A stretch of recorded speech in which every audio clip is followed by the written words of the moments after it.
বাড়িতে কোনো পুজো থাকলে বা পুজো সংক্রান্ত অনুষ্ঠান থাকলে বা বাড়িতে নিরামিষ রান্না করতে হবে এরকম ভাবনা থাকলে অনেকেরই কিন্তু মাথায় হাত পড়ে যায়। ঠিক কী রান্না করলে খুবই ভালো হবে সেটা কিন্তু অনেকে বুঝতে পারে না। বাই দ্য ওয়ে, আমি সঙ্গীতা আজকে নিয়ে চলে এসেছি তোমাদের জন্য একটা লাবড়া রেসিপি, মানে একটা ভেজ রেসিপি। সব রকম ভেজ দিয়ে যেটা বানানো হবে কিন্তু একদম নিরামিষ। তো বাড়িতে তোমাদের যা কিছু সবজি আছে তোমরা সব ইউজ করতে পারো। আমি যেমন এখানে পেঁপে, গাজর, ডাঁটা, আলু, আরও অনেক রকমের সবজি তোমরা ব্যবহার করতে পারো, যেমন কুমড়ো, কচু, পুঁই শাক। এই তরকারিটাতে তোমরা যত বেশি সবজি দেবে ততই সুন্দর লাগবে। সাথে নিয়ে নিয়েছি এখানে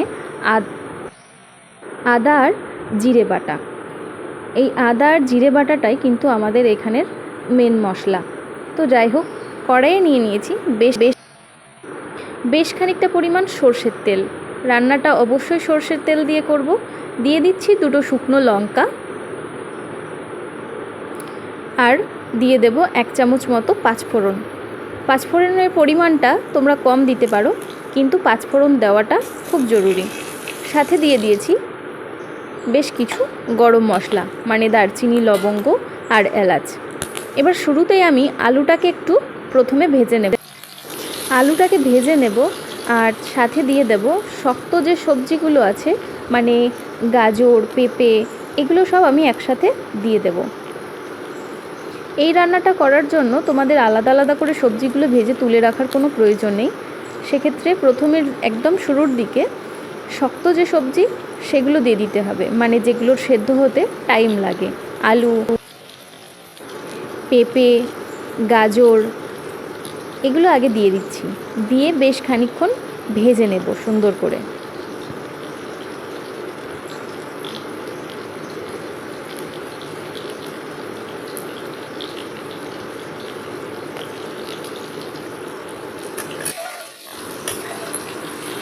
কিছুক্ষণ ভেজে নিয়ে এর মধ্যে দিয়ে দেব 1 চামচ হলুদ, আর সাথে দিয়ে দেব লবণ পরিমাণ মতো।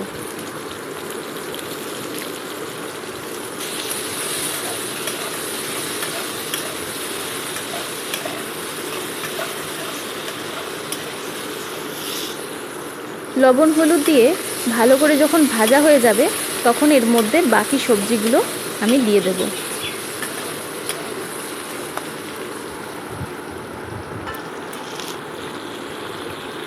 দিয়ে দেব বেশ কয়েকটা কাঁচা লঙ্কা চিড়ে।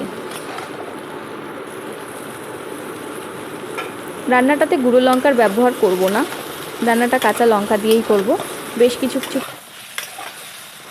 নাড়িয়ে চাড়িয়ে তারপর ঢেকে রাখবো বেশ কিছুক্ষণ।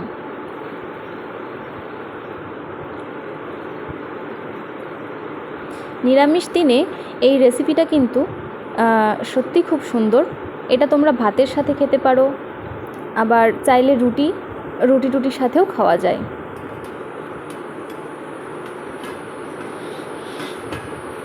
তো ঢাকনা সরিয়ে যখন দেখব সবজিটা মোটামুটি একটু নরম হয়েছে, তখন এর মধ্যে দিয়ে দেব আদা জিরে বাটা, সাথে অল্প একটু জল। এবার আবারও বেশ কিছুক্ষণ কিন্তু সুন্দর করে সব একসাথে মিশিয়ে নেব।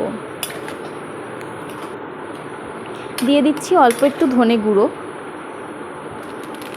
আর অবশ্যই দিয়ে দেব অল্প একটুখানি গুড়।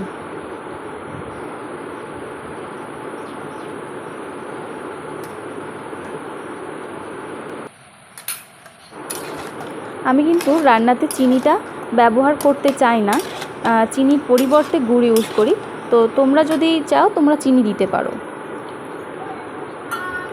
এবার কিছুটা জল দিয়ে ঢেকে রাখবো। জলের পরিমাণটা কিন্তু খুবই কম দেব, কারণ সবজিগুলো অল্প একটু জলের মধ্যেই সেদ্ধ করে নেব।